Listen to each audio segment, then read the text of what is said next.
समन्ता चक्रवालेषु अत्रा गच्छन्तु देवता सद्धम्मं मुनिराजस्य सुनन्तु सग्मुखदं धम्मस्सवने कालो अयं भदन्ता धम्मस्सवने कालो अयं भदन्ता धम्मस्सवने कालो अयं भदन्ता नमो तस्से भगवतो अरहतो सम्मा सम्बुद्धस्से नमो तस्से भगवतो अरहतो सम्मा सम्बुद्धस्से नमो तस्से भगवतो अरहतो सम्मा सम्बुद्धस्से परिहाण धम्मं वो विख्वे देसिस्सामि अपरिहाण धम्मं तीति අද ධර්මානුශාසනාවෙහි සදහැවර අනුග්‍රහක දායකත්වයෙන් දරනු ලබන්නේ කුලියාපිටිය දුනකදිනියෙහි පදිංචි WD අරුණ වැලිකල මහත්මයා සහ වෛද්‍ය ධම්මිකා කළුපහන මහත්මිය විසින් net නාලිකාව තුළ කෙරෙන්නා වූ ධර්මදක්ෂිනා ධර්මානුශාසනා වැඩසටහනට සවන් දෙනු ලබන ලක්වාසී ලෝවාසී ධම්ලදි පින්නතුනේ අද මා ඔබට කතා කරන්න කල්පනා කරන්නේ තථාගත බුදු පියාණන් වහන්සේ වදාළ ත්‍රිපිටක ධර්මදේශනා පුරා පවතිනා වූ මිනිසා සතු දුර්වලකමක් සහ ඒ දුර්වලකම මිනිසාට හානි පවනන ආකාරයත් තථාගතයන් වහන්සේ විසින් යෝජනා කළා වූ දුර්වලකම මගහරවා ගන්නට ජීවිතය සකස් කරගත යුතු ආකාරයත් කියන මේ තේමාවයි. සැබවින්ම මේක පරිහාන ධම්මං වෝ භික්ඛවේ කියන වචනේ එදා උන්වහන්සේ ආමන්ත්‍රණය කළේ තමන් වහන්සේ ඉදිරියට භික්ෂුන් වහන්සේලාට වෝ නුඹලාට මහණෙනි නුඹලාට කියන පදේ. නමුත් ඒක අපි උන්වහන්සේට අගෞරවයක් පිණිස එහෙම නෙවෙයි. ඒක එහෙම අපි පිළිගන්නවා. නමුත් අපි මේක ඇසෙල් කරන්නේ පරිහාන ධම්මං වෝ. අපට තේරෙන ආකාරයේ සවන් දෙන ඕනෑ කෙනෙක් ඒක නාටයි තියෙනවා. භික්ෂුව භික්ෂුණී හෝ උපාසකෝ උපාසිකා ලංකාවේ හෝ වෙනත් රටක හෝ ඔබ නොදකින දෙයක් ඔබට නොහැටෙන දෙයක් ගැන බුදුන් වහන්සේ එලි කරලා තිබෙන කරුණක් ගැන කතා කරන්නේ අපි. ඔබට සාමාන්‍යයෙන් වචනේට අර්ථයක් තියෙන්න පුළුවනි පරිහාන ධම්මං කියන වචනේ මේ තියෙන දෙයක් නැති වෙන එක කියන එක. කෙනෙකුට ධනෙ තිබිලා ධනෙ නැති වෙන්න පුළුවන්. ඒ වගේම කෙනෙකුට ශරීර සෞඛ්‍ය සම්පන්න බව තිබිලා ඒක නැති වෙන්න පුළුවන්. ඒ තිබෙන දෙයක් නැතිවීම ඔබට පෙනෙනවානේ. තථාගත බුදු පියාණන් වහන්සේ වදාරනු ලබන්නේ ඔබට පෙනෙන බාහිරාකාරයේ පිරිහීමක් නෙවෙයි. මේක මිනිසාගේ උපතේ පටන් මරණය දක්වා මිනිසාට හොරින් මිනිසා තුළ සිදුවෙන්නා වූ හානියක්. මෙන්න මේ හානිය අපට වටහා ගන්න පුළුවන් නම් යම් වයසකදී 80ක් 90ක් ගිහින් වටහා ගත්තාම හදා ගන්න කාලයක් නැහැ. ඊට මෙහා පැත්තේ යම් කාලයකදී මේක තේරුම් ගන්න පුළුවන් නම් බුදුන් වහන්සේ වදාළ මේ පරිහාන ධම්මං වූ මග වෙනුවට අපරිහාන ධම්මං මගට පවා අපට යන්න පුළුවන්කමක් තිබෙනවා. ඒ පිළිබඳ තථාගතයන් වහන්සේගේ ඉගැන්වීම් වල පවතින්නේ මේ සඳහා අවතීර්ණය වෙන්න කියලා 3 වයසෙන් 1 වයසකදී. අත්තානං චේපියං ජඤ්ඤා රක්ඛේයනං සුරක්ඛිතං තින්නම් අඤ්ඤතරං යාමං පටිජග්ගේය පඬිතෝ. තමන් රැකගන්ට කැමති නම් තමන්ට ප්‍රිය නම් යමෙක් තිවිසි 3 වයසෙන් 1 වයසදී මේ සඳහා ප්‍රවිෂ්ඨ වෙන්න ඕන කියලා පෙන්වලා තිබෙන්නේ. ඒ 3 වයස කියන පදය ළමා වයස අතහරින්න ඕන, මහලු වයසත් අතහරින්න වෙනවා.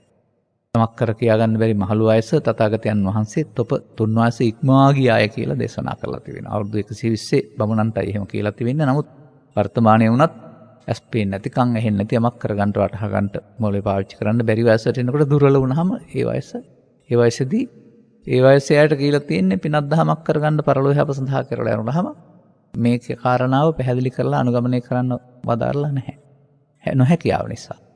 ඒ නිසා මේක ජීවිතය තුළ මේ පිළිබඳ අපිට ගැටලුවකුත් නැහැ. දරුවෙක් වශයෙන් ඉපදිලා තරුණයෙක් බවට පත් වෙලා අධ්‍යාපනයක් හදාරලා ඉන් පස්සේ රටට ජාතියට මෙහෙවරක් කරමින් Taman මුදල් සල උපයා ගන්න පුළුවන් කාර්යය.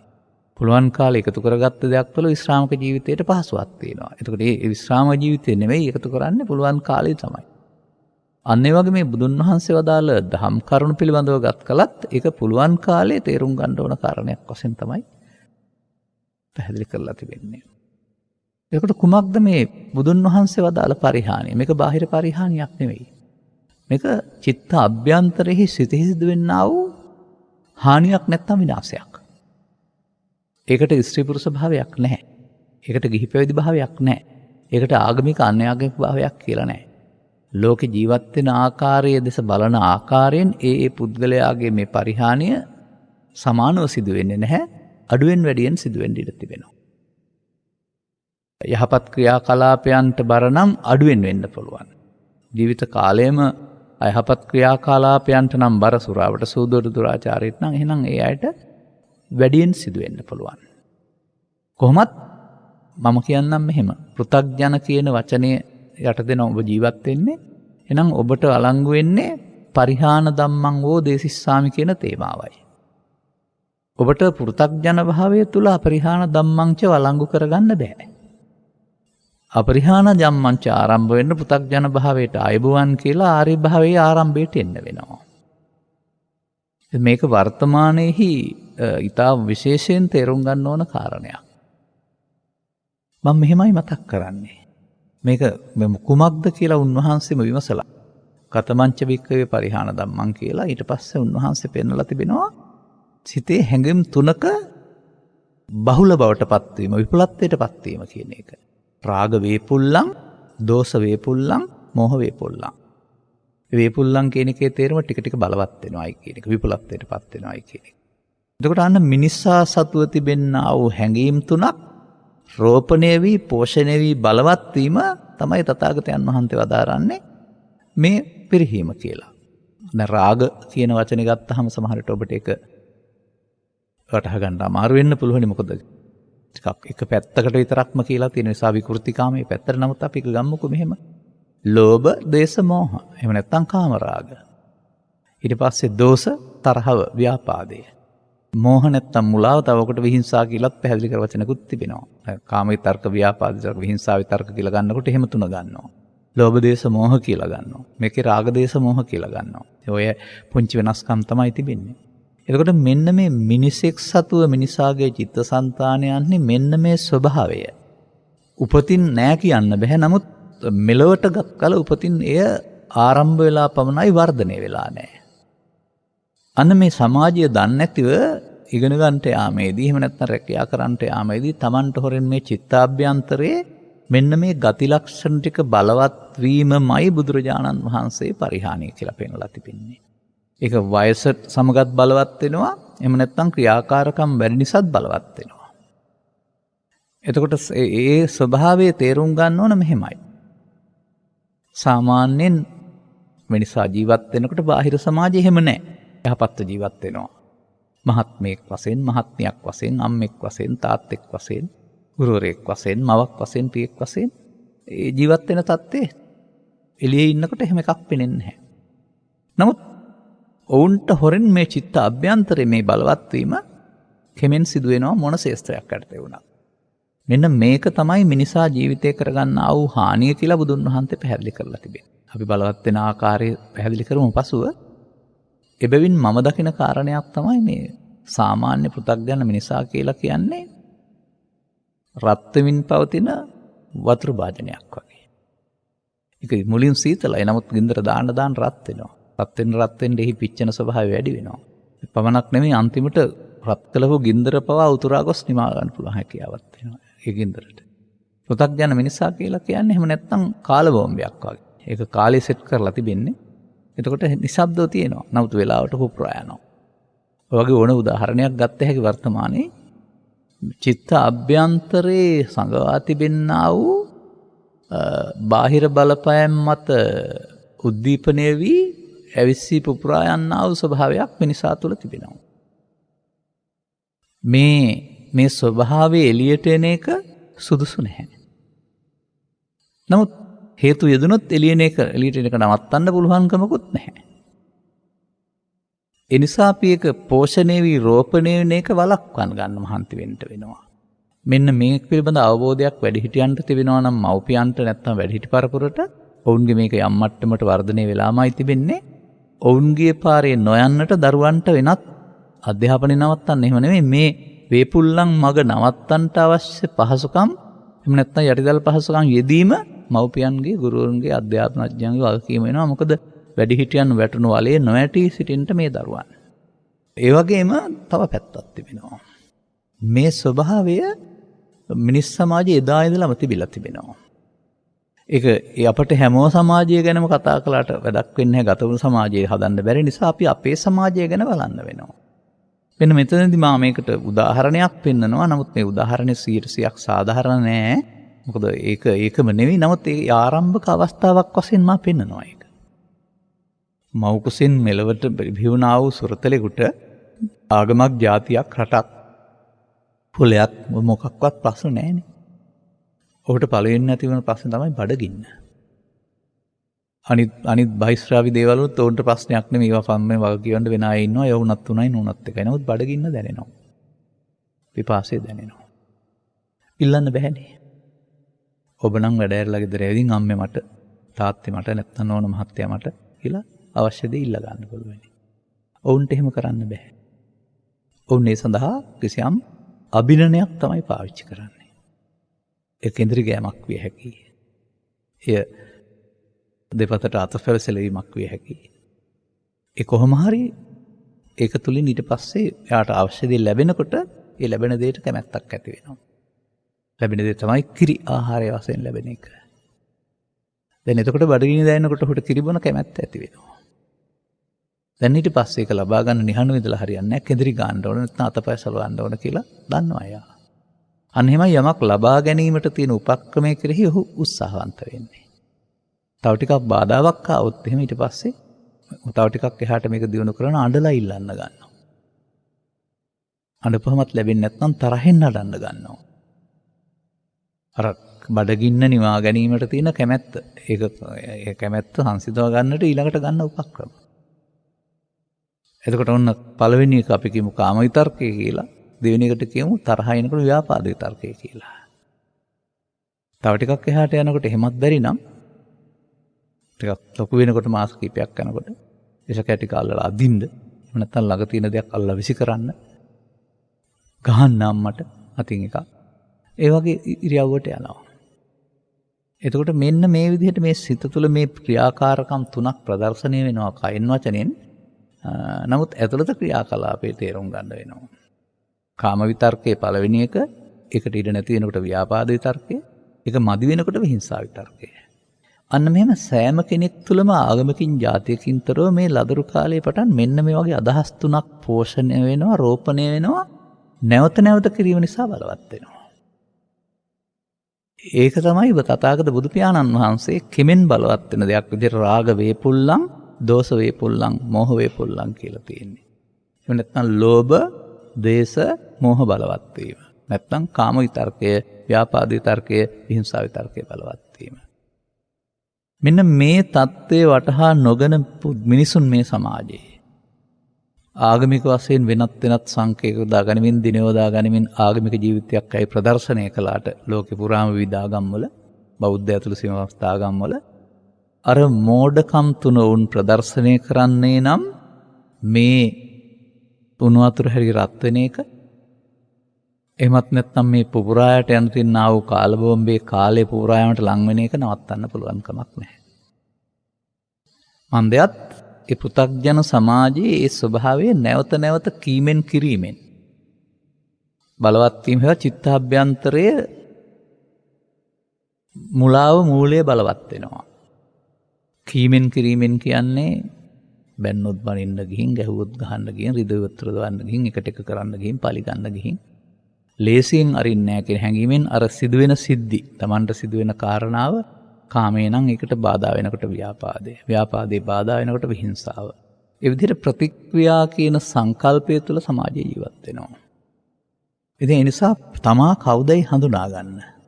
බුදු සමයේ මේ සිත පිළිබඳ විග්‍රහය වටහා ගත්තේ නැත්නම් තමා සංසුන්ව හිටියාට නොසන්සුන් වීම සඳහා ඉඩකඩ චිත්තාභ්‍යන්තරයේ තිබෙන්නා වූ පුද්ගලයෙක් බව තේරුම් ගන්න.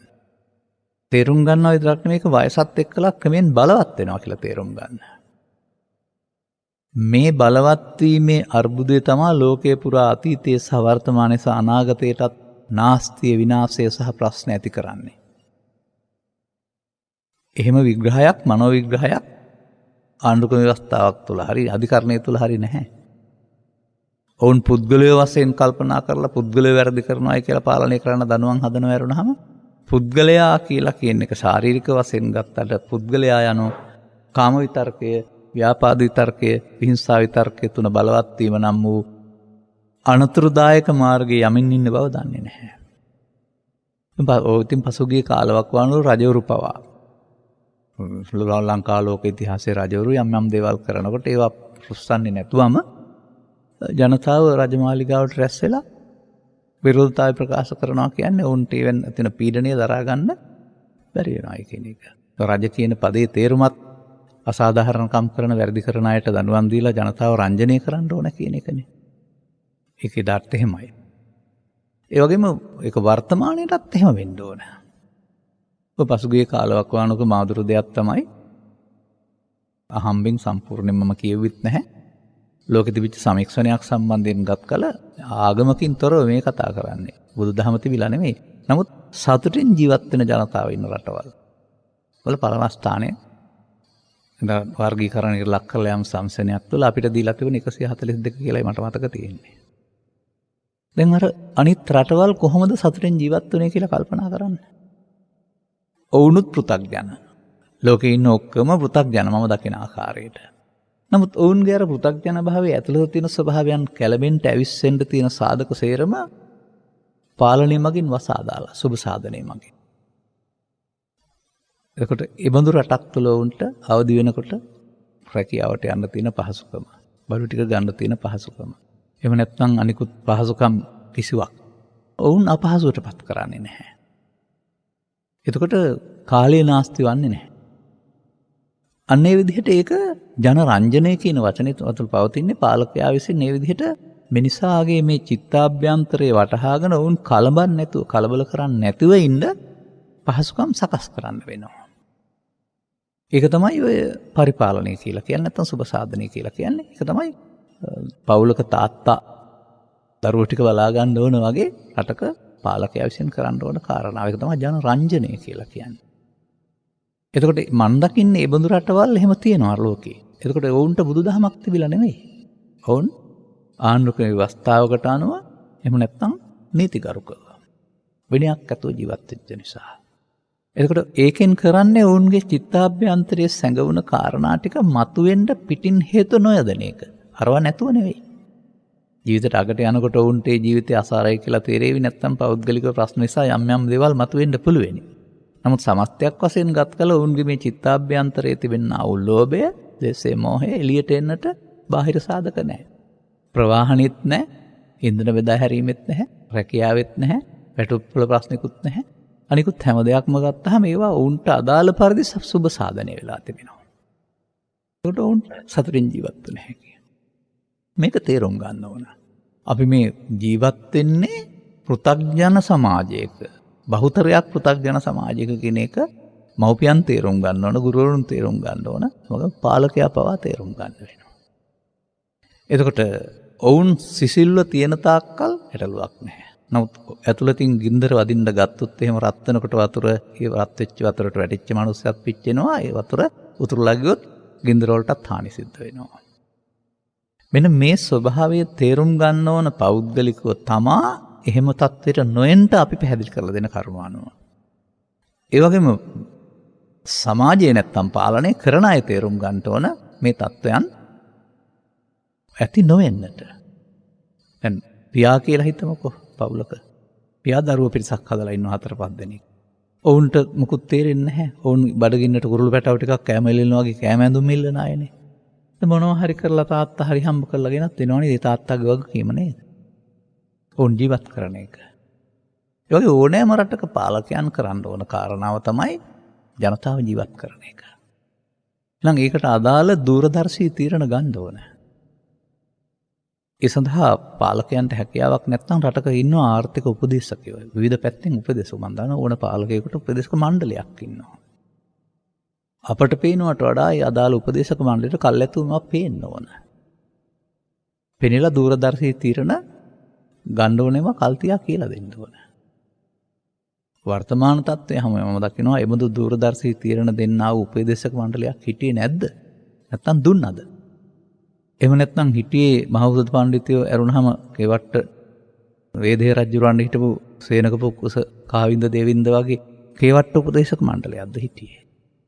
එහෙම නැත්නම් වර්තමාන මේ මිනිස්සුන්ගේ මේ ත්‍රිවිධ විතර්කයේ වෙස්සී මේ தත්ත්වයටපත් වෙන්නට හේතු වෙන ආකාරයේ තීරණ ගැනීම පාලන පරිපාලනයේ පවතිනා වූ ප්‍රමාදවාදී දෙයක්ද? ප්‍රමාදයක්ද? තීරණ නොගැනීමද? ඒක අපි දන්නේ නැහැ. අපි දෙපැත්තටම කරුණු ඉදිරිපත් කිරීම කරනු ලබන්නේ. එතකොට දැන් අර නිවිලා තියෙන වතුර භාජනෙත් වතුර තියෙනවා කරදරයක් නැහැ. පාවිච්චි කරන්න. නමුත් රත් වුණ භාජනයට අත දාන්න බෑනේ. තව ටිකක් රත් වුණොත් උතුරා යනවා. අනේ ඒ බඳු තත්වයටපත් නොවෙන්නට ඉගෙන ගන්න ඕන. තීරණ ගන්න, තේරුම් ගන්න වෙනවා. මොකද අනතුරුව මේ ඒ අය පාලනය කරන්න පුළුවන් හැකියාවක් නැහැ. මිනිසා නීතිගරුක වෙන්න ඕන. මිනිසා විනයගරුක වෙන්න ඕන. මිනිසා ඊට එහාට ගියම පව්පින් දෙකේ හික්මෙන්න වෙනවා. ඊට එහාට හික්මීමක් අපි පෙන්නනවා. අපි පෙන්නන හික්මීම හික්මෙන අය මේ කලබල නොවෙනවා ඇති. නමුත් අනිත් අය මේ කලබල වෙනවා. ඒ නිසා මේ අපහසුකම් සම්බන්ධයෙන් ටිකක් කල්පනා කරන්න වෙනවා. අපි ආදරණීයව අපිට සවන් දෙන ජනතාව ගිල්ලන්නේ ඔබට අයිතියක් තියෙනවා ඕන දෙයකට විරුද්ධ වෙන්න. නමුත් ඔබට සම්පත් මොකක්වත් විනාශ කරන්න තරම් අයිතියක් නැහැ. ඒ හැම එකටම ආපහු වන්දි ගෙවන්න ඕනේ අපේ මුදලින්මනේ ආයේ. ඔය රක්ෂණය කරලා තිබුණොත් හරිය නැත්තම් වන්දි ගෙවන්න වෙනවානේ. ඒක ඒ අපි කරන හානියක්. නමුත් ඒක අපි ආදරණීය ඉල්ලීමක් ඔබෙන්. ඒ වුණාට බලන්න කල්පනා කරලා මේ රටේ ස්වභාවය. ගම්බද මට්ටමකට ගත්තොත් එහි ගස් වැල් තිබෙනවා.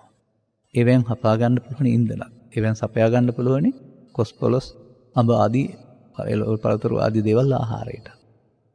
නමුත් නාගරික කරණය වුණු ජීවිතය තුළ ගත කරන්නේ කොහෙද? තට්ටු නිවාසවල, පැට්ස් වල. ඒවට ජලයත් ඕනේ, විදුලියත් ඕනේ. ඒවට ගෑසුත් ඕනේ. එතකොට ඒ නිවාසවලට ගෑස් නැති වුණොත් ඒගොල්ලෝ කොහොමද උයන්නේ?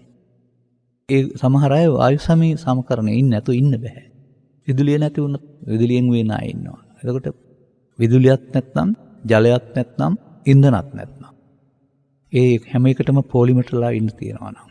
සමහර අය ගමෙන් නගරයට ගොස් නවාතැන් අරගෙන ඉගෙන ගන්න දරුවෝ ඉන්නවා. උන්ට කෑම කඩින් හම්බ වෙන්නේ. ගෑස් නැතුවම කෑම නැහැ. දැන් මේ සම්බන්ධයෙන් මේ தත්ත්වයටපත් වෙන බව තේරුම් ගත්තේ නැද්ද මුලදී? අනේකයි අවශ්‍යතාවය. ඔක අපිට මේකට කරන්න දෙයක් නැහැ කියන නිදහතර කාරණයක් කියලා හරියන්නේ නැහැ. ගෙදර තාත්තා. කොරෝනා අර්බුදය කියන එක ලංකාවට විතරක් ලෝකෙටම දුවිච්ච එක ලෝක රටවලට මෙහෙම වෙලා නැහැනේ. එහෙනම් මේක අදුරදර්ශී ක්‍රියාකලාපයක්. එබැවින් මෙබඳු මෝඩකම් නොකරන්නට තිතර ගන්න ඕන. ජනතාවට රිදවලා හෝ ජනතාව අපහසුරපත් කරලා හරියන්නේ නැහැ මේ වගේ කාරණාවලදී. එතකොට ඔවුන්ගේ මොකද වෙන්නේ? අර චිත්තාභ්‍යන්තරයේ තිබෙනා වූ අර පරිහාන ධම්මං ඕ භික්ඛවේ දේසිස්සාමි එළියට එනවා. කාම විතර්කය, ව්‍යාපාද විතර්කය, විහිංසා විතර්කය එළියට එනවා. ඔවුන්ව මෙහෙවන්නේ බලවේග තුන විසින්. තථාගත බුදු පියාණන් වහන්සේ මනවින් දෙක් කාරණා තමයි මේ තුන් බලවේග තුන විසින් මිනිසා මෙහෙවන්න ගත්තොත් ඒ සමාජයට, ඒ රටට, ඒ ජීවිතවලට, ඒ අයගේ පරලොවට යහපතක් නම් සිදු වෙන්නේ නැහැ, හානියක්. අන්න ඒ නිසා අනිවාර්යෙන් තේරුම් ගන්න ඕන අර සතුටින් ජීවත් වෙන අයගේ රටවල් වල බලන්න මේ පහසුකම් සලසා තියෙන ආකාරය මොකද්ද කියලා. අන්න ඒ බාහිර පහසුකම් නැත්නම් යටිතල පහසුකම් කියන එක සපයන්න ඕන. ඒ සඳහා දූරදර්ශී තීරණ ගන්න පුළුවන් අය අදාළ තැන්වල ඉන්න ඕන, නැත්නම් උපදේශක මණ්ඩලවල ඉන්න වෙනවා. ඒක ඉදිරියට වුණත් ජනතාව වුණත් තීරණයක් කල්පනා කරන්න ඕන කාරණයක්. එහෙම නැතිව ක්ෂණික විසඳුම් නැහැ මේවට. දීර්ඝ කාලීනව හිතලා බලලා මේවා නොවෙන්න. යම් කිසි තීරණයක් ගන්න පුළුවන් නම් දැන් තාත්තා සාලී නැත්නම් තාත්තා ණයට අරන් ඒ කොහෙන් හරි දෙන්න පුළුවන්.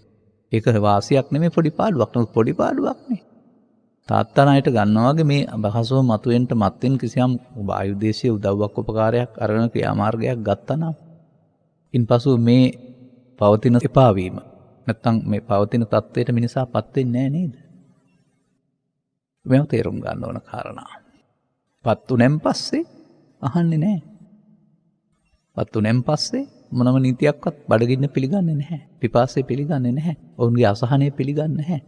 යාර චිත්ත අභ්‍යන්තරයේ තිබෙනා වූ රාග වේදෝසමය වේපු විපුලත්වය එළියට එනවා.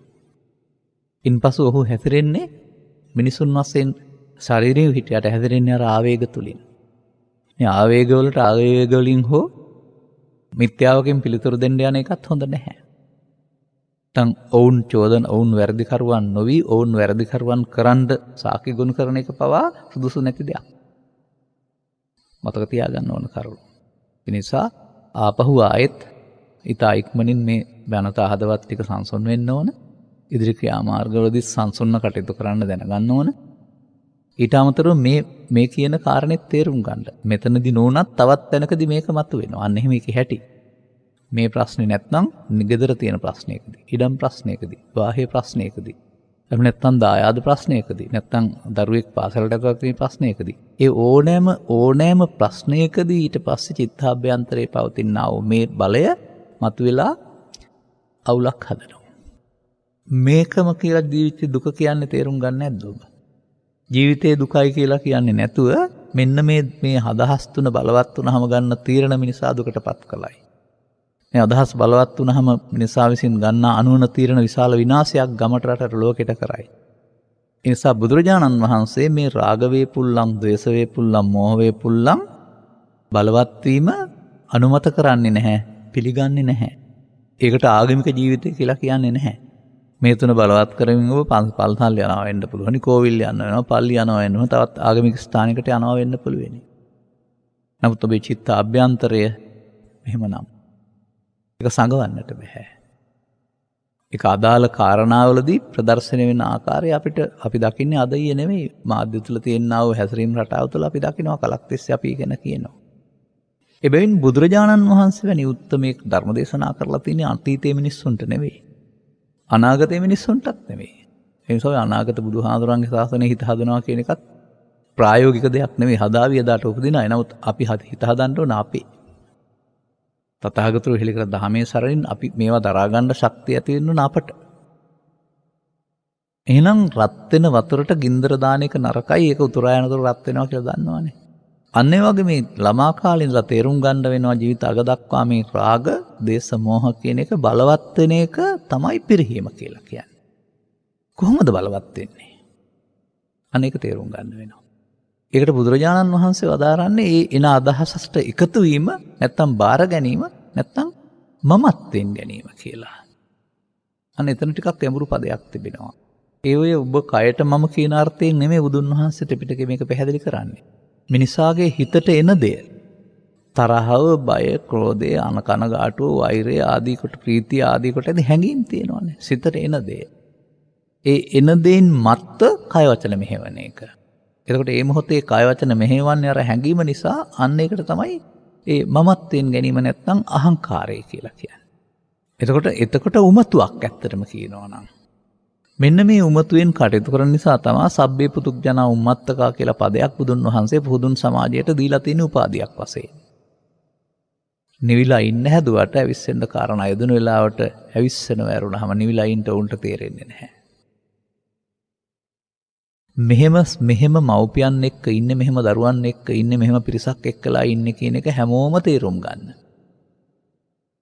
යට තිබෙන්නා වූ මේ අදහස මතුවීම තුළින් ඔබ හිතන පුද්ගලයා, ගුරුවරයා, මව, පියා, පාලකයා නොවී ඇතුලේ ඉන්න කෙනෙක් ඔබ දකීවි. ඒ කියන්නේ මිනිසා තුළ ප්‍රදර්ශනය වෙමින් පවතින සමාජයට හොඳ දෙයක්, මිනිසා තුළ නරක දෙයක් තියෙනවා. ඒක ක්‍රමෙන් බලවත් වෙමින් පවතිනවා. මෙන්න මේ පිළිබඳ අවබෝධයක් නැතුවම ජීවිත අග දක්වාම මේ හැඟීම් බලවත් වීම තුළ 80-90 දක්වාම මේ තුන බලවත් වෙනවා. දැන් ඕට ඊට පස්සේ සන්තෝෂයේ ජීවිතෙන් පලා යනවා. අනතුරු අවදි වූ තැන් පටන් නින්දට යනතුරු අහන්න, දකින්න, වැටහෙන හැම දෙයක්ම වැරදි. දරුවෝ නම් ඉන්නේ දරුවෝ වැරදි. මව්පියන් නම් මව්පියන් වැරදි. අවුව නම් අවුව වැරදි. වැස්ස නම් වැස්ස වැරදි. කෑම ගෙනත් දෙන එක වැරදි. හැඳුම් ගෙනත් දෙන එක වැරදි. බලන් දෙන්නේ නැති එක වැරදි. එන එක වැරදි. ඒ මොකද්ද වෙලා තියෙන්නේ? තමන් චිත්තාභ්‍යන්තරේ හටගත්තා වූ ව්‍යාපාද විතර්කයෙන්, විහිංසා විතර්කයෙන් පෙළෙනවා. එයාට තේරෙන්නේ නැහැ. එයා කය කියලා හිතන් ඉන්නවා මේ මෙහෙවනු ලබන්නේ. එතකොට ඒ බඳු තත්වයක් පෝෂණය කළ රෝපණය කරගත්තොත් අනිවාර්යෙන් ඔහුට මොනතරම් දේවල් තිබුණත් ඒ පීඩණය තරහ විඳින්න සිද්ධ වෙනවා. මිනිසා තේරුම් ගත යුතුයි මේකට තමයි බුදුරජාණන් වහන්සේ පැහැදිලි කර වදාරලා තිබෙන චිත්තසංතානගත දුක කියලා. චිත්තසංතානගත දුක වැඩි කරගන්නේ මිනිසා. චිත්තසංතාන දුක වැඩි කරගන්න හේතු යොදනවා බාහිර සමාජය. නමුත් බාහිර සමාජයේ පාලක පක්ෂයේ යටිතල පහසුකම් මැනවින් කරනවා නම් ඔවුන් එතකොට කරන්නේ සමාජගත දුක සංසිඳවනවා. සමාජගත දුක සංසිඳීම තුළ චිත්තසංතානක දුක බලවත් වෙන්න ඉඩ කඩ නැතු වෙලා යනවා. මම දකින්නේ ජනරංජනය කියලා ඒකයි. ඉතින් ඒක බොහොම ජනතාවට ආදරෙන් බාර අරන් කරනවා ඇරුණාම කරාරින්න නිදහස් වෙන්න නෙමෙයි කෙනෙකුට වගකීම් පවරුන් ලබන්නේ. දුරදර්ශීව කටයුතු කරලා අදාළ හොඳම තීරණය ගන්න වෙනවා. හානියක් වුණත් යම් කිසි තීරණයක් ගත තීරණය ගන්න වෙනවා. මිනිස්සු මැරලා හරියන්නේ නැහැ. මිනිස්සු ජීවත් වෙලා ඉන්නේ පැයිසර වෙලා. පළමුව බඩගින්න, පිපාසයේ බඩගින්න. ඒවට උත්තර තියෙන්න ඕන මිනිස්සුන්ට. උත්තර නැහැ කියලා නිදහසක් හරියන්නේ නැහැ. ඒ බඳු තත්ත්වයන්හිදී දෙපැත්තකට අපි කතා කරන්නේ. පාලකයන් තේරුම් ගන්න ඕනේ ඒ බඳු තත්ත්වයකට සමාජයපත් නොකරන්න.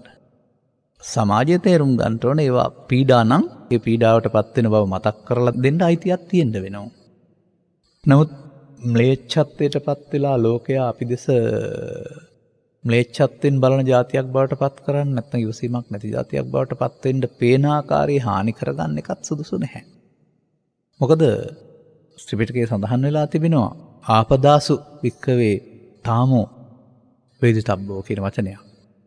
ආපදාවකදී කරදරයකදී තමයි කෙනෙකුට ඉවසීම, ශාන්තිය, දරා ගැනීමේ හැකියාව නුවණ අවශ්‍ය වෙන්නේ. ඉතින් අපි එහෙම කිව්වට අපි කියන දේ තේරුම් ගන්නේ තේරුම් අරන් අනුගමනය කරන අය. අපි වගේ කෙනෙක් ඉන්නවා කියලා දන්නෙත් නැති වචනයක්වත් සවන් දුන්නේ නැති අය අපි උපදෙස් පිළිපදින්නේ නැහනේ. අන්න එහෙමයි බලන්න ඕනේ. ඔවුන්ට ජීවිතේ පුරුදු වෙලා තිබෙන්නේ කොහොමද? ඕනෑම මොහොතක හිතට එන ළමා කාලයේ පටන් හිතට එන එකට එකතු වෙන්න. බෝලේ ආපුවම බැට් එකෙන් බෝලෙට පහර දෙනවා වගේ මේ අදහස් ආපුවම ඒකට ප්‍රතික්‍රියා දක්වන්නේ පුරුදුනේ.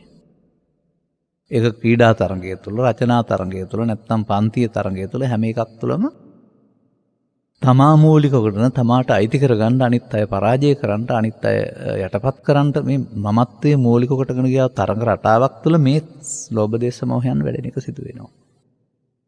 අනතුරුවන් කොතරම් උගතෙක්, බුද්ධිමතෙක්, ධනවෙක් බවට පත් වුණත් මේ ලෝභ දේශ මොහයන් විසින් ඇති කරන බලපෑම වුන්ගේ ජීවිතයට ඇති කරන හානිය, විනාශය අති විශාලයි. ඒ මරණය විය හැකි, ඒ දික් කසාදයෙන් කෙලවෙ විය හැකි, ඒ වුණොන් කතා නොකර ජීවත් වීම විය හැකි ආදී වශයෙන් විශාල හානියක්. ඒක වුණෙන් පස්සේ පිළියම් දන්න බෑ. අන්න ඒක නොවෙන්නට බුදුරජාණන් වහන්සේ මිනිසාට උගන්වනු ලබනවා ආරම්භයේ පටන්ම මේ වේපුල්ලන් නවත්ත ගන්න. වේපුල්ලන් නම් ඊට පස්සේ ඒකට උගන්වනවා තනුත්තයා තුනී කරගන්න. අන්න මම දකින්නේ බුදු සමය තුළ උගන්වන බෞද්ධ ජීවිතය, ආගමික ජීවිතය කියලා කියන්නේ මෙන්න මේ අදහස් තුනට එකතු නොවි බලවත් කර ගැනීම වෙනුවට ඒක අදාළ තැන්වලදී ආවට ඒකට එකතු නොවෙන් ඒක තුනී කරගන්න ජීවිතයක් ගත කරන එක තමයි මම දකින ආගමික ජීවිතය, නැත්නම් බුදුන් වහන්සේ වදාළ භාවනාත්මක ජීවිතය කියලා කියන්නේ. ඒ පිළිබඳව ඔබට අවබෝධයක් නැත්නම් ඔබ භාවනා කියන වචනෙන් කල්පනා කරන් ඉඳගෙන ඉන්න ඕනේ. හරි දෙක පියාගෙන ඉන්න ඕනේ. බුදු පිළිමයක් හිතේම වවා ගන්න ඕනේ. මොනවා හරි මතර ඉන්න ඕනේ නේ කියන කල්පනා කරන්නේ. ඒ ඔබ සවන් නොදීමේ ප්‍රතිඵලය. තමන්ගේ හිතට එන අදහස් ටික නොඑන්නට යමක් මතරවපුවම පුළුවන්. ස්තෝත්‍ර හරි මන්ත්‍ර හරි මොනවා හරි කියන්න ගත්තාම. නමුත් ඒකෙන් සිදුවෙන්නේ එන්න ඉඩකඩ වැළැක්වීම පමණයි ඇතුළත තියෙන කාරණා තිබෙනවා. උදාහරණයක් වශයෙන් මෙහෙම ගන්නකො විහාරස්ථානයේ පහසු නැත්තම් විවේක තැනක්. උදේ පිටත් වෙලා ඇවිදින් විහාරස්ථානයේ සිට සමාදන් වෙලා මල් පහන් පූජා කරලා අතුපතු ගාලා බුද්ධ වන්දනාව කරලා බණ අහමින් ඉන්න. එයාගේ චිත්තාභ්‍යන්තරේ කාරණා මතුවෙන්න හේතු විහාරස්ථානයේ නැහැ. දැන් හරි සහනයි. විහාරස්ථානේ හරි සහනයක් තියෙන කියලා කියනවා. ගෙදර යනකොටම මතුවෙන්නේ ඇයි? ඒ අර චිත්තාභ්‍යන්තරයේ තියෙනක මතුවෙන්න කාරණා විහාරස්ථානේ නෑ. නමුත් ගෙදර යනකොට මතුවෙනවා. ඉතින් ඔන්න ඔය යට කරගෙන ඉන්න එක මතුවෙන එක වළක්වන්න බෑනේ තියෙනවනම්. හොඳයි නැත්නම් හොඳයි දැම්මම එන වචනයකට. බුදුරජාණන් වහන්සේ ලෝකෙට හඳුන්වා දුන්න ධර්මයේ පවතිනා වූ වැදගත් කරුණක් තමයි නිර්වාණ කියන වචනයක් තියෙනවා. ඒකදී ඔබ ඔය හිතන විදිහ මරණයෙන් එහා පැත්තේ හරි අනාගත බුදුහාමුදුරුවෝ ලබා දෙන එකක් හරි ඔබට ලැබෙන වෙනම දෙයක් හරි වශයෙන් හිතන්නේ නැතුව ඊළඟට ත්‍රිපිටකයේ සඳහන් වචන හොයලා බලන්න. ලෝභක්ඛය, ද්වේෂක්ඛය, මෝහක්ඛය, නිබ්බාන. බුදුන් වහන්සේ පෙන්වන සංසීම කියලා කියන්නේ අර ලෝභ, ද්වේෂ, මෝහ නැත්නම් අර කාම විතර්ක, ව්‍යාපාද විතර්ක, විහිංසා විතර්ක. එහෙම නැත්නම් අපි කතා කළා වූ රාග, ද්වේෂ, මෝහ ඡය වීම.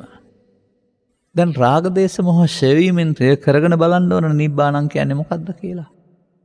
හොඳයි ඔබ ගත කරන්නේ රාග, ද්වේෂ, මෝහ බලවත් කරන ජීවිතයක් නම් එහෙනම් රාග වේපුල්ලම්, ද්වේෂ වේපුල්ලම්, මෝහ වේපුල්ලම් දුක්ඛං නෙවෙයිද? ඔබට ඒ ජීවිතයේ දුක එන එක වළක්වන්න පුළුවන් ද ඔබ විසින් කරන වරදක් නිසා නේද දෙන්නේ. ඒ ටික තියාගෙන බුදුදහමේ නිවන පිළිබඳ බලාපොරොත්තු වෙපට ප්‍රාර්ථනා කරුවට වැන්දට ඉල්ලුවට හම්බ වෙනවද? අන්න අපිට මේ පිළිබඳ අවබෝධයක් නැතුව මේ මෝඩකම් ටික තියාගත්ත ආගමික ජීවිතයක් අපි හුරු වෙලා තියෙනවා. එක එක ආගම් වලට අපි අපේ ආගම ගැන විතරක් කතා කරමු. අපිට පොයල ඇස්තිලා තියෙනවා මේකට නිමාඩු දවසක්. ඒ පොයට සිල් සමාදන් වෙන්න ඕන. එහෙම නැත්නම් ආගමික ජීවිතයකට පාංශුකුල දෙන්න තියෙනවා. විහාරස්ථානයේ සත්‍විද චෛත්‍ය වන්දනා කරන්න තියෙනවා. දාන ආදී කටයුතු කරන්න තිබෙනවා. ඒකට තව ඉතින් එක එක කටින පෙන්කම් කාලෙට එක එක පූජා. ඒ වගේම වෙසක් වලට තව පූජා ලෑස්ති වෙලා තිබෙනවා. ඒ සියල්ලත් හොඳයි. ඒවා ආගමික ජීවිතේ නෙමෙයි හෝ වැරදි කියන නෙමෙයි මම ලෑස්ති වෙන්නේ. හොඳයි මේවා කළයි කියලා ඔබේ හිතේ වැඩෙනා වූ රාග දේශ මොහ වේපුල්ලත්වය නතර වෙනවාද? අන්න අර කටයුතු වලින් ලැබෙන විපාකයේ ජීවිතයට ලැබෙනවා. නමුත් අර රාග දේශ මොහ වලින් ලැබෙනා වූ දුකත් එහෙමම තියෙනවා. ඔබ ඒ ගැන හිතුවේ නැද්ද? ඔබ පින් කියන වචනට අදාළ සැප සම්පත් ලබන්න ගියාට රාග දේශ මොහ බලවත් වීමෙන් ලැබෙනා වූ මේ වතුර හැලිය උතුරා යාමට ඔබට මුහුණ දෙන්න වෙනවා නේද කවදා හරි? ඒකට විකල්පයක් වශයෙන් නේද ගැඹුරු බණ තේරුම් ගත්තේ නැතුව අර ආගම කියලා කතා කරන්නා වූ බාහිරින් නැති කරගන්නා වූ ජීවිතයක් සකස් කරන් තිබෙන්නේ. අන්න බුදුන් වහන්සේ වදාලා මේක තේරෙන්නේ නැති අයට නම් එවදු ජීවිතයක් ගත කරන්න පරලෝ යහපත සඳහා කියලා. නමුත් ඒ යහපත් ක්‍රියාකාරකම් එකක්වත් නවත්තන්න ඕනෙත් නැහැ. පවුලට අවශ්‍ය නම්, සමාජයට අවශ්‍ය නම්, ආයතනයකට අවශ්‍ය නම්, මව්පියන්ට අවශ්‍ය නම්, ගමට අවශ්‍ය නම් වැඩක් නැති වැඩ කියන්න සූදානම් වෙන්න එපා කවදාවත්. සුබ සාධනය හැම විටම අවශ්‍ය කරුණක්. කාලය ධනය සමයෙන් මේ දේවල් කරන්න වෙනවා. බාලම දානේ නේ සම දානය කියලා කියන්නේ. ඉන් එහා පැත්තට ඕන තරම් දාන තියෙනවා. ඒකක් ඒ පැත්ත වැරදි නැහැ. නමුත් ඒවයි ආගමික ජීවිතය කියලා ඔබ මේ පැත්ත ගැන හිතන්නේ නැහැ නේද මම අහන්නේ. ධර්ම ශ්‍රවණය කරන්නේ නැති පුතග්ජන සමාජය මෙන්න මේ මෝඩකම් ටික හිතේ රෝපණය වෙලා පෝෂණය වෙලා බලවත් වෙනවා. බලවත් වීම තුළ විශේෂ ජීවිතේ පීඩාවටපත් වෙනවා. එයයි දුක කියන්නේ කියන එක තේරුම් ගන්නේ නැහැ. බුදුරජාණන් වහන්සේ බඩගින්න මුදවා ගන්න මේ මහන්සිනේ බඩගින්නට ආහාර හොයා ගන්න ඕන. උන්වහන්සේ මිනිසාගේ මේ මානසික දුක බලවත් වෙන ආකාරය දැකලා ඒක බලවත් වෙන ආකාරය පෙන්වලා ඒක ඡය කර ගන්න ආකාරයක් පෙන්වපු උත්තමයෙක්. ඒ නිසා උන්වහන්සේ වදාහරනවා මහණෙනි මම දුකත් හේතුවත් නැති වූ තැනත් මාර්ගයක් දේශනා කරමි. එහෙනම් ලෝකේ නෙමෙයි ඔබ වැඩි කරගන්නා වූ රාග වේපුල්ල, දෝෂ වේපුල්ල, මෝහ වේපුල්ල ඔබ දුකටපත් කරන්නේ. ඒ තුනී කරගත යුත්තේ, ශූන්‍ය කරගත යුත්තේ මැරිලා නෙමෙයි අනාගත බුදු සාසනයක් තුළ නෙමෙයි ජීවිතය තුළමයි. මේ ටික බලවත් කරගත්තොත් ඔබට ජීවිතේ විඳවන්න සිද්ධ වෙනවා යම් මොහොතක. මේ ටික නැති දවසට ඔබට ජීවිතේ විඳින්න ලැබෙනවා. අන්න මේක වැඩි වෙන්නේ කොහොමද කියලා තේරුම් ගන්න. හැකිතාක් ඉක්මනින් වැඩි වෙන එක නවත්තලා ඒක අඩු කරගන්නේ කොහොමද ඉන්නේ පාරට යන්න. ඒකට තථාගතයන් වහන්සේ සූත්‍ර දේශනාවල ඕනෑ තරම් ක්‍රමෝපායන් පැහැදිලි කරලා තිබෙනවා. මේ වැඩි කරගෙන යන ජීවිතයට බුදුදහමේ සඳහන් කරනවා පු탁ජන ජීවිතේ නැත්තම් අනුසෝතගාමී කියලා. අඩු කරගෙන යන ජීවිතයට කියනවා පටිසෝතගාමී හෙවත් ආර්ය කියලා. අරක අනාර්ය මේක ආර්ය. ආර්ය භාවයටපත් වෙනවායි කියන එකේ තේරුම එහෙමනම් මෙන්න මේ වැඩි කරගන්න එක මට වදයක්. මින් එහාට මට මේක වැඩි කරගන්න ඕන නෑ. දැන් මට මේකෙන් ඉවත් වෙන්නයි ඕන. වැඩි කරගන්න බුද්ධං සරණං ගච්ඡාමි හෝ ධම්මං සරණං ගච්ඡාමි හෝ සංඝං සරණං ගච්ඡාමි වළංගු වෙන්නේ නැහැ. ඒකට වළංගු වෙන්නේ රාගයේ සරණං ගච්ඡාමි, දේශේ සරණං ගච්ඡාමි, මෝහයේ සරණං ගච්ඡාමි නැත්නම් කර්මයේ සරණං ගච්ඡාමි. තුනී කර ගැනීම සඳහා තමයි ධර්මයේ සරණ කරගන්න පුළුවන් වෙන්නේ. නැත්නම් තෙරුවන් සරණ කරගන්න අවශ්‍ය වෙන්නේ. මතක තබා ගන්න.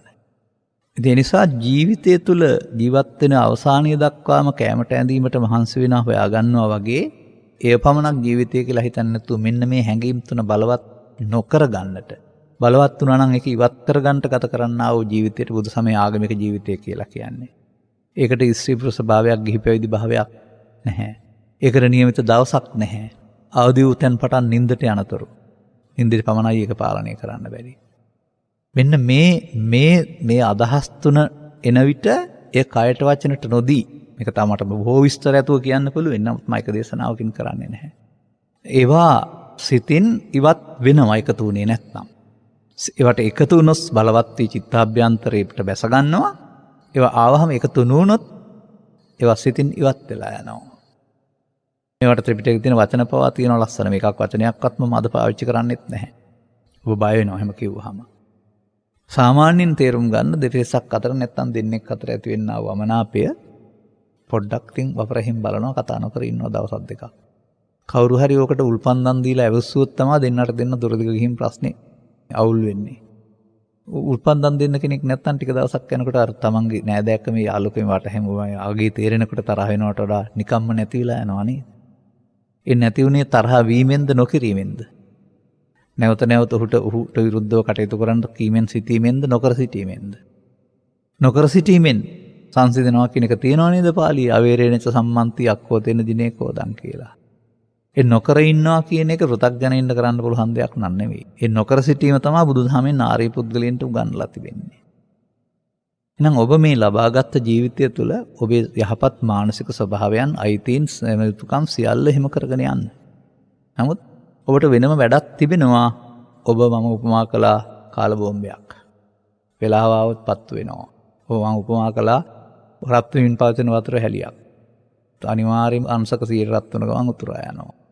අන්න ඒ වගේ මේ චිත්තාභ්‍යන්තරයෙන් ලෝභයෙන්, ද්වේෂයෙන්, මෝහෙන් බලවත්මින් ඉන්නවා කියන එක තමයි මම ওই කාල බෝම්බයකට නැත්තම් හත්ච්ච වතුර හැලියකට උපමා කළේ.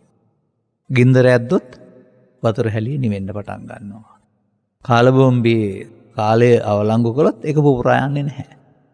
ඒකට සම්බන්ධ කරලා තියෙන්නේ මොකක් හරි ඔරලෝසුවක් හරි මොකකින් හරි අදාළ තැනටපත් වෙන්න. ඒක අවලංගු නිෂ්ක්‍රිය කළොත් එහෙම පත්තු වෙන්නේ නැහැ නේද? ඔබ කැමති නැද්ද පත්තු වෙන්නේ නැති ජීවිතයක් ගත කරන්න ජීවිතය තුළ? දැන් වර්තමාන සමාජයේ මිනිස්සුන්ගේ ක්‍රියාකාරකම් වල මම අසාධාරණයි කියලා කියන්නේ එහෙම නැහැ. මොකද ඒක පෘථග්ජන භාවය තුළ මතුවෙන්න ඕන කාරණාවක්. නමුත් මායකින් දකිනවා බෞද්ධ මිනිස් වර්ගයා තුළ බුදුරජාණන් වහන්සේ වදාළ මේ දේවල් කළමනාකරණය කර ගැනීමේ හැකියාව. මේවට අදාළ නීත්‍යානුකූල පියවර ගැනීමේ හැකියාව වෙනුවට වුන් අර තමන්ගේ නොසන්සුන්කමක් සිතාභ්‍යන්තරයේ තිබෙන බව ප්‍රදර්ශනය කරනවා. උන්ට ආපදාවකදී අදාළ නුවණින් කටයුතු කර විසඳා ගැනීමේ හැකියාව වෙනට ආවේගශීලී වෙනවා. මේක පෘථග්ජන සමාජයේ හැටි. ඒ දුර්වලකම පාලකයන් තේරුම් ගන්න ඕන. ඔවුන් සම කටයුතු කිරීමේදී. එහෙම නැත්නම් ඔවුන්ට දොස් කියලා මර්ධනය කරලා හරියන්නේ නැහැ. මෙන්න මේ தත්වයන් ඔබ තේරුම් ගන්න. තේරුම් ගත්තාම මම මේ වගකීමක් ඔබට ඉටු කළේ. එබඳු தත්වයන්හිදී ඔබ කලබල නොවෙන්න එක පැත්තට ඉගෙන ගන්න වෙනවා. දේශීයත්වයට ජාතිකත්වයට හානි වෙන හානිකාර කිසිවක් නොකරන්න ඉගෙන ගන්න වෙනවා. ඒ වගේම ඔබ ගන්න තීරණ දූරදර්ශීව ගන්න වෙනවා. පෞද්ගලිකව ඔබ මේ තුනට එකතු වෙමින් මේ රාග වේපුල්ලම්, ද්වේෂ වේපුල්ලම්, මෝහ වේපුල්ලම් බලවත් නොකර ගන්න. ළමා කාලේ සිට මහලු කාලයේ තම්ම මේකම තමයි පෘථග්ජනයින්ගේ වෙන්නේ. ඒ නිසා පෘථග්ජනයින්ට වළංගු වෙන්නේ පරිහාන ධම්මං ඕ දේසිස්සාමි. නමුත් ආගමික ජීවිතයේ තේරුම් ගත්ත පුද්ගලයාට අපරිහාන ධම්මංච. අපි එක සංඛ්‍යාවක් වශයෙන් කියමු කැවිස්සෙන්න තියෙන හේතු 100යි කියලා නැත්නම් 50යි කියලා. 51 වුණොත් 52 වුණොත් පරිහාන ධම්මං වැඩි වෙනවා.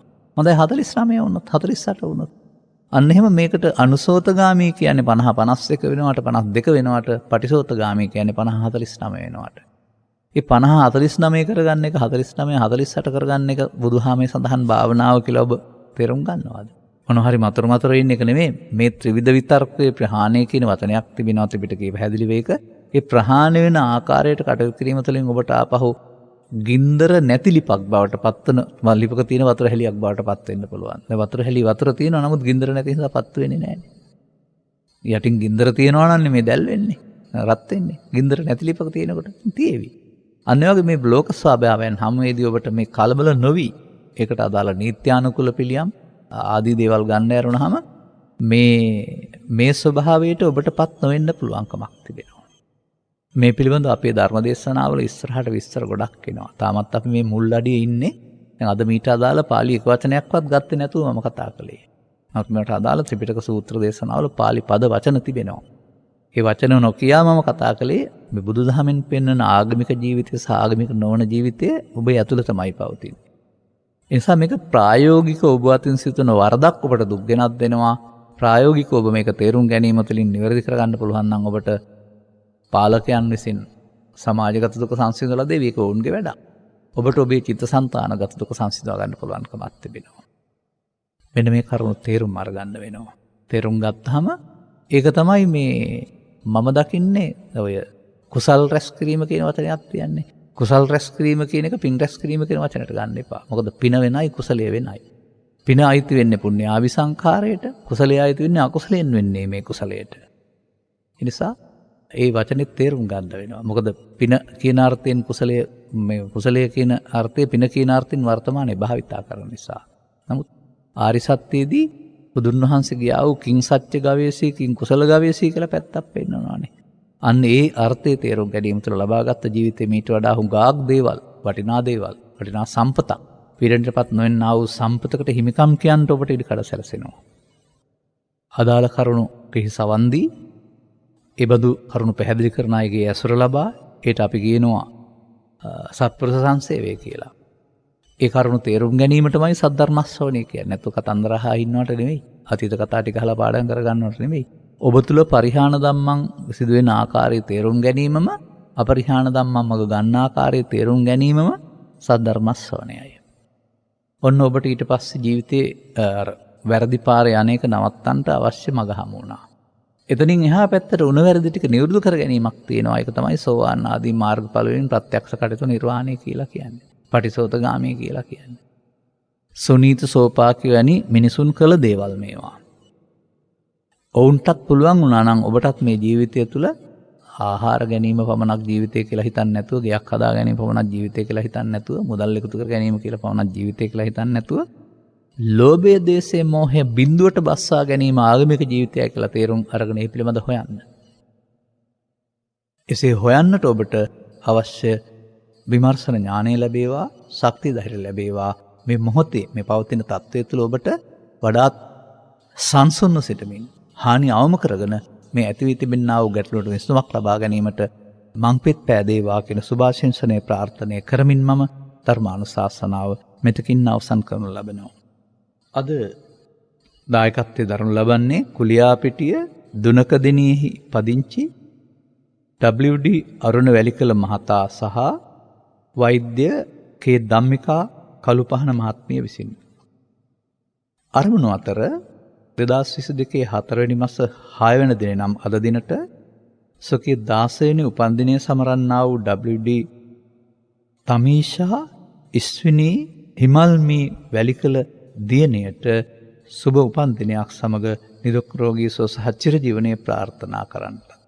WD ගමීෂ් තසිරු සංකේත් වැලිකල පුතණුවන්ගේ ඉදිරි අධ්‍යාපන කටයුතු බාධාකින් තොර කරගෙන යාම සඳහා තවදුරටත් කුසල් රැස් කර ගැනීම සඳහා නිදුක් නිරෝගී සහ දීර්ඝායුෂ පැතීම සඳහාත් අරමුණු කරලා තිබෙන අතර WD අරුණ වැලිකල මහත්මයා සහ කේ ධම්මිකා කළුපහන මහත්මියගේ රැකීරක්ෂා කටයුතු බාධාවකින් තොරව කරගෙන යාමටත් සුජීවත්ව සිටින්නා වූ 85 වැනි වියති NM ශ්‍රියානී වැලිකල මෑණියන්ට සහ රෝගීව සිට සුවය ලබමින් සිටින්නා වූ WD ශිරානි මානිල් වැලිකල, WD අජිත් සිරිලාල් වැලිකල, මුල්ලිරියාවේ WA ශ්‍රියාලතා, සමන් පුෂ්පකුමාර, අබේ කුමාර රණසිංහ, වෛද්‍ය නිමාලී සොලොහකාර යන සොයුර සොයුරියන්ට සහ සනුක නෙත්මිර වර්ණසේකර පුතුට නිදුක් නිරෝගී ඉක්මන් සුවය පැතීම සඳහාත් තවදුරටත් කුසල් රැස් කිරීම සඳහා නිදුක් නිරෝගී සුව දීර්ඝායුෂ පැතීම සඳහාත් එසේම පරලොසපත්වන්ට යෙදුණා වූ WD පියසේන වැලිකල පියාණන්, KA ඉරාන් හර්ෂ කරවිටපුතු, K සමරදාස කළුපහන පියාණන්, KPSK කරුණානායක මෑණියන්, SM පද්මකාන්ති සොළහකාර සොයුරිය සහ පවුලේ නමින් පරලොසපත්වන්ට යෙදුණා වූ සියලු ඥාතිත මිත්‍රාදීන් ගෞරවයෙන් සිහිපත් කොට අවශ්‍යයි ඇතනම් පින් අනුමෝදන් කිරීම සඳහා දේශකයන් වහන්සේ ඇතුළු ධර්මදේශනා ශ්‍රවණය කරන සියලු ශ්‍රාවක ශ්‍රාවිකාවන්ටත් net FM කාර්ය මණ්ඩලයටත් මෙම ධර්මදානයේ බලයෙන් උතුම් චතුස්සත්‍ය අවබෝධ කර ගැනීමට කුසල ධර්මයක්ම වේවායි පැතීම සඳහාත් ඔවුන් දායකත්වය දරා තිබෙනවා. ධර්මදේශනාවේ මූල්‍ය දායකත්වයන් දරා ධර්මදේශනා කරවා ගැනීමෙන් ධර්මදානයෙන් ජනිත කරගත්තා වූ අවබෝධයන් මත පිහිටා ප්‍රාර්ථනා කරන්න. දියණියට සුබ උපන්දිනයක් සමග නිදුක් නිරෝගී සුව චිර ජීවනය ලැබේවා. දියණිය ඇතුළු දරුවන්ගේ අධ්‍යාපන කටයුතු සාර්ථක කරගෙන තවදුරටත් කුසලයේ වඩා වර්ධනය කරගන්න මං පෙත් සැලසේවා. ඒ වගේම සුජීවත්ව වාසය කරන්නා වූ ඔබ යුවළයා ඇතුළු හැම දිනාටමත් නිදුක් නිරෝගී සුව සහ චිර ජීවනය සැලසේවා. ඔබගේ අනාගත බලාපොරොත්තු ඉටුවා, රැකියා ආදී කටයුතු සාර්ථක වේවා, රෝග පීඩාවන් අවම වේවා, කල්යාණ මිත්‍ර සේවනය ලැබේවා, ත්‍රිලක්ෂණ වෙන දහම් කරුණු ගැඹුරු වටහාගෙන අනුගමනය කරන්නට ලැබේවා. පරලොස්සපත්තන්ට යෙදුණා වූ මතක් කළා වූ මව්පිය ගුරු නෑදෑ බන්දු මිත්‍රාදීන් සියලු දෙනාට උපහාරයක් වේවා. රෝගීව සිටින්නා වූට රෝගී බව ලැබේවා. පරලොස්සපත් ඥාති වර්ගයා අවශ්‍ය කෙනෙක් නැත්නම් පින් අනුමෝදන් කරන ජීවිතය සුවපත් කරගෙන උන්ට මතු උපදිනා භවයකදී යලිවතාවක් මිනිසත් බව ලැබීමටත් ඒ ජීවිතවල මුලදීම බුද්ධ ආදී මහෝත්තම කල්යාණ මිත්‍ර සේවනය ලබා අපි මේ සඳහන් කළ පරිහාන ධර්මයේ වළකාගෙන අපරිහාන ධර්මයේ මඟ අනුගමනය කිරීම තුළින් උතුම් නිවනින් සැනසීම පිණිසත් හේතු ආසනාව වේවා. ඒ වගේම ඔබ පැතු පරිදි ධර්ම ශ්‍රවණය කළ හැමට, ඒ වගේම නිත් කාර්ය මණ්ඩලයේ හැමටත් සත්පුරුෂයන් වශයෙන් කටයුතු කරමින් තමන්ගේ ලෞකික ලෝකෝත්තර අභිවෘද්ධිය සපුරා ගැනීමට හේතු ආසනාව වේවායි කියලා ප්‍රාර්ථනා කරන්න. ආකාසට්ඨා ච බුම්මට්ඨා දේවා නාග මහිද්దికා පුඤ්ඤන්තං අනුමෝදිත්වා චිරං රක්ඛන්තු ත්වං සදා. සෑම දිනාටම තෙරුවන් සරණයි.